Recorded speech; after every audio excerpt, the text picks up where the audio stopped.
Move on, let's talk about Prime Focus now. That particular company has come out with its quarterly numbers for the quarter ended in the month of June, and the stock is currently, it's absolutely flat at this point in time. We are now joined by the management to talk about the numbers posted by the company. We are joined by Vikas Rathee, Group CEO, CFO at Prime Focus. He's joining us on the phone line from Mumbai. Thank you so much, Mr. Vikas, for joining us here on NDTV Profit. So when we look at your income, it is up about 6% or so, at least in the quarter gone by, and but your losses have slightly widened in the last quarter. Tell us about the performance in the last quarter and which segments actually did well. Yeah, thank you very much for having me on the program today. I think the last quarter, as we mentioned in our earnings call, was a bit of a transient quarter. I think our domestic business did really well.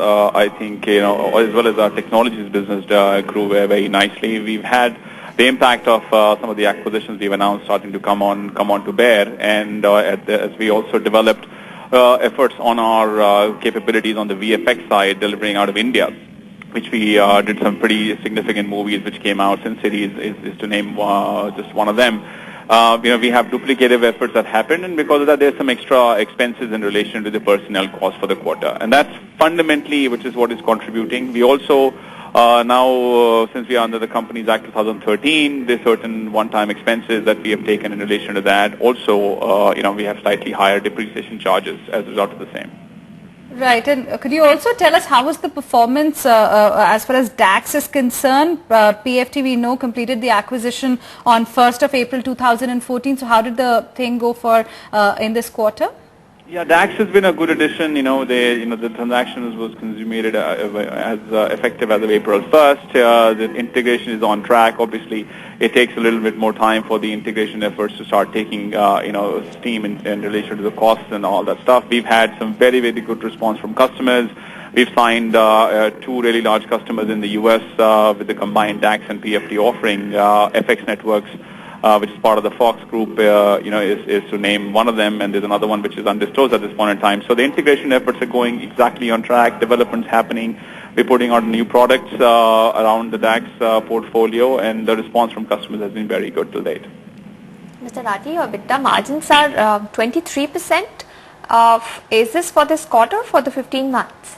That's for the 15 months. For the quarter, we had about 12% margins. Like I said, we took on some additional costs in terms of extra manpower, as well as certain one-time expenses that kind of came in. So primarily, the EBITDA is down for the quarter due to the extra expenses or duplicative efforts we had, both domestically and abroad.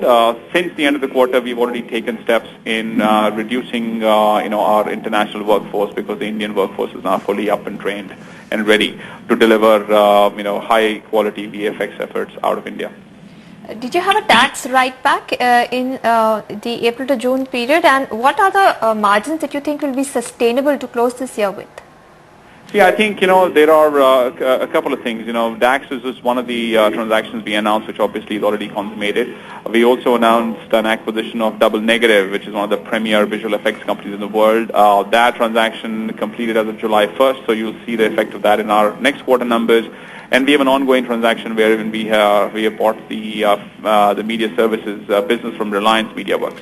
And that's still ongoing, and we hope to be able to execute and complete that over the next couple of months. So there's a lot of stuff, a lot of activity around us. So to give you exactly as to how our FY15 is going to look like is going to be impacted by different transactions coming on board in different quarters. But we expect to continue to continue to grow, both from a revenue and a margin perspective versus what we did last year.